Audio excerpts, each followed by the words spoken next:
Okay guys, so we're going to solve this problem that involves quadratic formula. Let's see. First of all, is it in standard form? No it isn't. So I'm going to move the 8x to the other side. So I get a 10x squared plus 8x plus 1 equals 0. Identify what A is, that's 10, what B is, that's 8, and what C is, that's 1. I'm going to put it into x equals negative B plus or minus square root B squared minus 4AC all over 2A. Okay, I like to put, once again, parentheses around this. So x equals negative 8 plus or minus square root, and we have an 8 squared minus 4 times 10 times 1 all over 2 times 10. Okay, let's go ahead and simplify. So we have an x equals negative 8 plus or minus the square root. We have a 64. We have a negative times a positive and a positive. That's a negative. 4 times 10 times 1. That's a 40 over 20. I have an x equals negative 8 plus or minus 64 minus 40 is a square root of 24 divided by 20.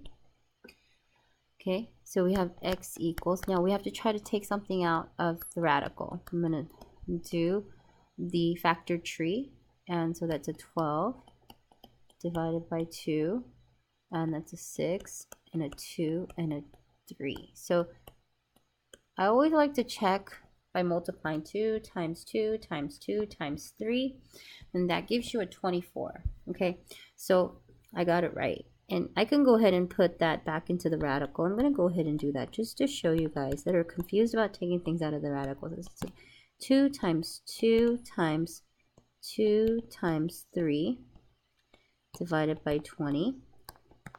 Now I'm going to start pairing things inside of the radical. The only thing that can be paired is a pair of 2's, and that comes out of the radical as a 2, 1, 2.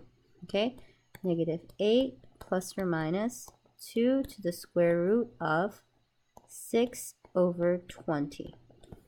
Okay, now there's two ways to solve this. Okay, the first way, I'm going to split up the two terms, plus or minus 2 to the square root of 6 over 20, and then that becomes, let's see, they're both divisible by 4. So 8 divided by, whoops, sorry. Okay, I don't know what's going on. Okay, 8 divided by 4 is a 2. So that is, I'm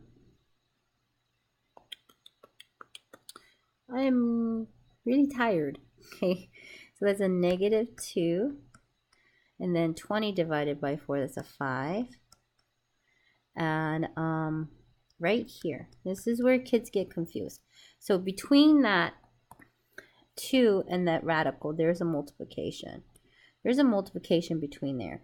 And so this entire thing is one term right here. Okay, so we need to pick one of them to simplify with 20. We can't do square root of 6 and simplify with 20. You cannot do that. You cannot take something in the radical and simplify it with something that's outside of the radical. That's a big no-no. That's like you're telling me that the square root of 2 divided by 2 would be 1. Okay, no it's not.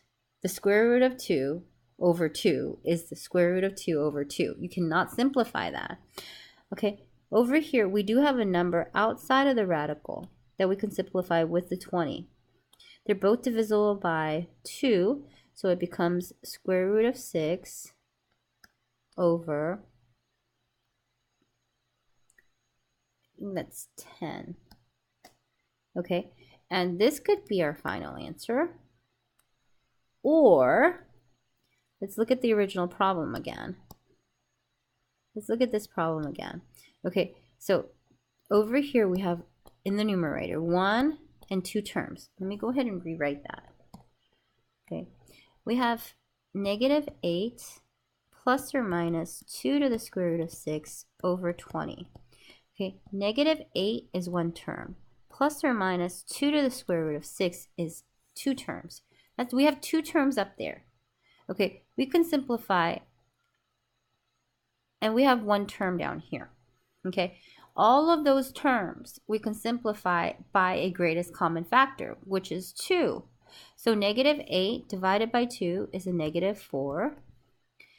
Plus or minus 2 divided by 2 just leaves us with the square root of 6.